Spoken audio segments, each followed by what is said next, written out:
जय हिंद। अगर आप कर रहे हैं गवर्नमेंट जॉब की तैयारी तो ये वीडियो आपके लिए बहुत ही यूज़फुल है, क्योंकि इसमें हम लोग यूपी बोर्ड के सभी सब्जेक्ट को डिस्कस कर रहे हैं और इसी में हम लोग क्लास 3 हमारा परिवेश का ये लेसन नंबर 6 डिस्कस करेंगे, क्योंकि इसके पहले क्लास 3 का 5th लेसन तक का हो गया था। तो इसमें क्लास 3 का लेसन 6 है पशु पक्षियों का भोजन एवं सहायक अंग। इसमें बताया गया है, ये छोटी सी कहानी है जिसमें बताया गया है कि एक गौरैया है और उसके बच्चे हैं जिनको भूख लगी रहती है। वो कहीं से एक रोटी लेते हैं और इनकी मदद एक कबूतर भी करती है रोटी लाने में। तो कबूतर और सब मिल करके रोटी को खाते हैं। फिर उसके बाद यहाँ पे दिया गया है पक्षी भोजन कैसे खाते हैं, ये इंपॉर्टेंट है। अपने साथ आप पेन और कॉपी ले लीजिएगा, ताकि हम लोग यहाँ से इम्पॉर्टेंट चीज़ को नोट करते चलेंगे और बाद में आपका एक नोट्स भी तैयार हो जाएगा। तो इसमें देखिए किस तरीके से बताया गया है कि पक्षियों के चोंच, पंजे व चोंच जो होते हैं उनकी बनावट उनके खान पान के अनुरूप होती है।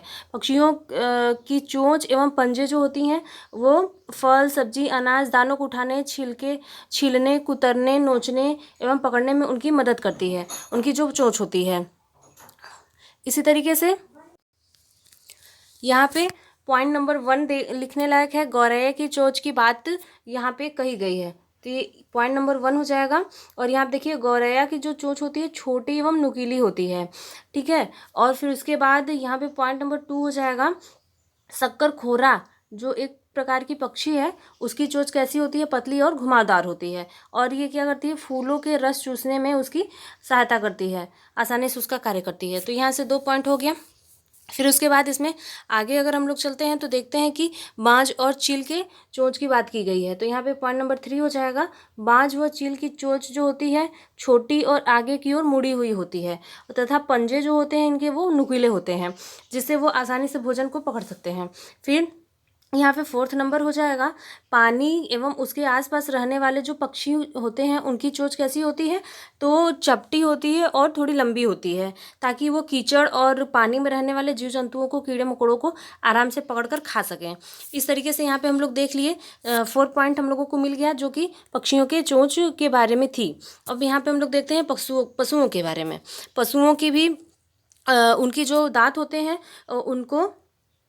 उनकी जो दांत की भूमिका होती है पशुओं में, वो जैसे हमारे लिए दांत की भूमिका है उसी तरीके से। तो दांत जो होते हैं उनके वो चीरने, काटने, फाड़ने, चबाने इस सब में सहायता करते हैं। और इनके पशुओं में भी उनके खान पान के हिसाब से ही दांतों की बनावट होती है। जैसे कि जो शाकाहारी जानवर होते हैं उनके दांतों की जो बनावट होती है वो चबाकर खाना खाते हैं अपने भोजन को, तो इसलिए उनके पीछे के जो दांत होते हैं वो अधिक मजबूत होते हैं। और इसके विपरीत अगर मांसाहारी जानवर हैं तो उनके जो आगे के दांत होते हैं वो नुकीले होते हैं। इसी में अगर हम लोग आगे चलेंगे तो यहाँ पे कुछ जंतुओं के दांत की विशेषताओं को बताया गया है, जैसे इसको आप नोट कर सकते हैं, ये हमारा 5th पॉइंट हो सकता है।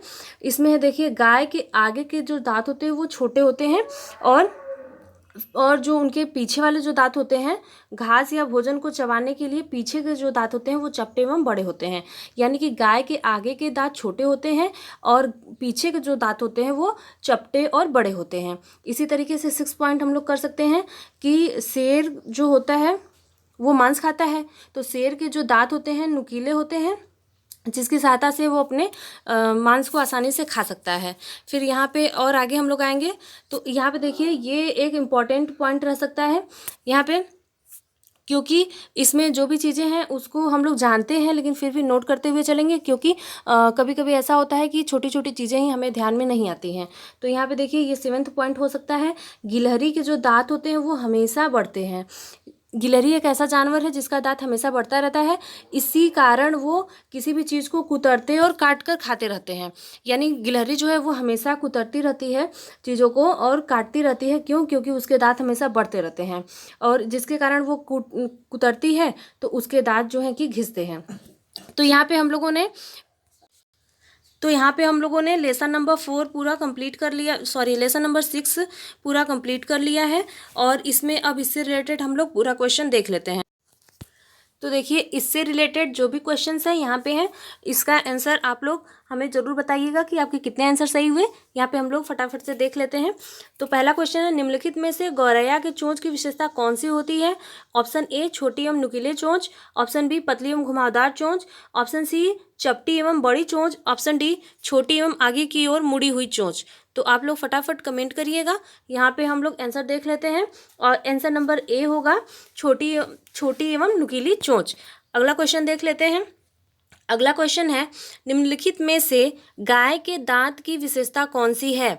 तो यहाँ पे देखिए, ऑप्शन ए है आगे के दांत छोटे होते हैं, ऑप्शन बी पीछे के दांत चपटे और बड़े होते हैं, ऑप्शन सी उपरोक्त ए एंड बी दोनों, एंड ऑप्शन डी उपरोक्त ए एंड बी दोनों में से कोई नहीं।